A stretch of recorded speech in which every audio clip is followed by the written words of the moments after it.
ప్రప్రథమ స్వాతంత్ర సంగ్రామం జరిగింది 1848లో. అది జ్యోతిబా పూలే ఆధ్వర్యం.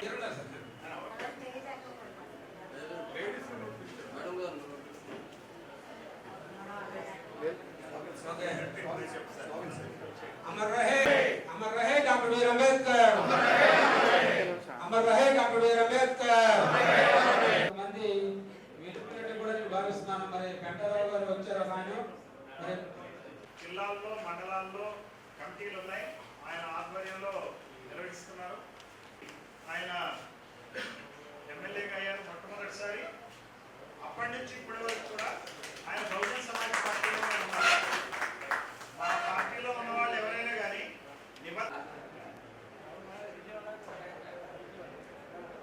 స్థాయి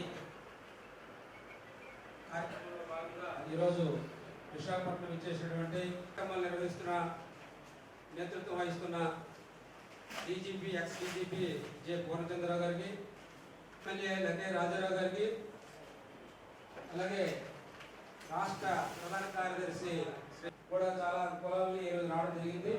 మరి ముందుగా మనందరం కూడా మరి సభ పేరు పేరున ఆ యొక్క ధన్యవాదాలు.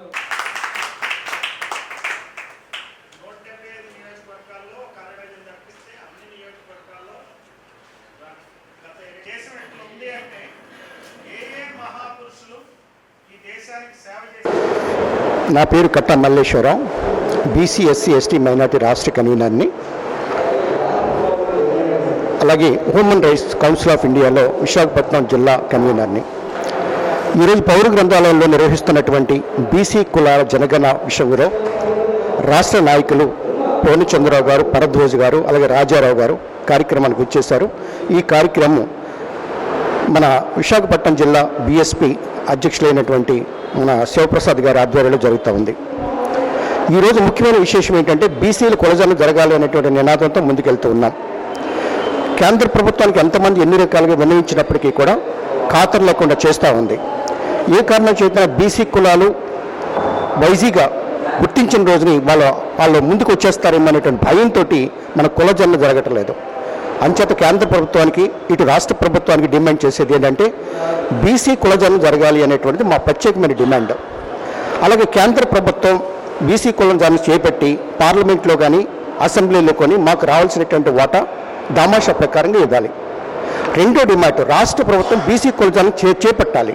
చేపట్టిన తర్వాత స్థానిక సంస్థల ఎన్నికల్లో మాకు రావాల్సినటువంటి వాటాను తప్పనిసరిగా బీసీలకి ఇవ్వాలని కోరుతున్నాం. డిమాండ్ ఇది. మూడో డిమాండ్, కేంద్ర ప్రభుత్వంలో కానీ రాష్ట్ర ప్రభుత్వంలో కానీ ఉద్యోగస్తులు ఉన్నటువంటి వారికి ప్రమోషన్స్ దామాషా ప్రకారం ఇవ్వాలని మూడో డిమాండ్ చేస్తున్నాం. అన్నిటికంటే ముందు తెలుగుదేశం పార్టీ చంద్రబాబు నాయుడు గారు బీసీలకు రక్షణ కవచ చట్టం ఏర్పాటు చేస్తామని మేనిఫెస్టోలో ప్రకటించడం జరిగింది 2024లో. కాబట్టి ఆయన 100 రోజులైనప్పటికీ కూడా ఈ రక్షణ కవచం చట్టం అనే గురించి ఆలోచించట్లేదు. ఎస్సీ ఎస్టీకి ఏ విధమైనటువంటి అట్రాసిటీ కాపాడుతుందో అదేవిధంగా బీసీలుగా ఉన్నటువంటి వారందరికీ కూడా 139 కులాల వారికి కూడా రక్షణ కవచ చట్టం అట్రాసిటీలుగా వర్తింపు చేయాలని కోరుతున్నాం.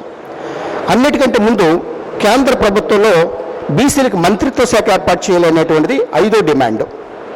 ఈ సందర్భంగా చాలామంది ఇక్కడ రౌండ్ టేబుల్ సమావేశం ఏర్పాటు చేసుకుని వారి యొక్క అభిప్రాయాలు తెలియపరుస్తున్నారు. ఇది కేంద్ర ప్రభుత్వానికి రాష్ట్ర ప్రభుత్వానికి ఈ విధంగా డిమాండ్ చేయడం, అలాగే హక్కుల సాధన కోసం అన్న బీఎస్పీ పార్టీ తరఫున తప్పనిసరిగా మీరు ఉద్యమాన్ని ముందుకు తీసుకెళ్తామని నేను వినయపూర్వకంగా తెలియపరుస్తున్నాను.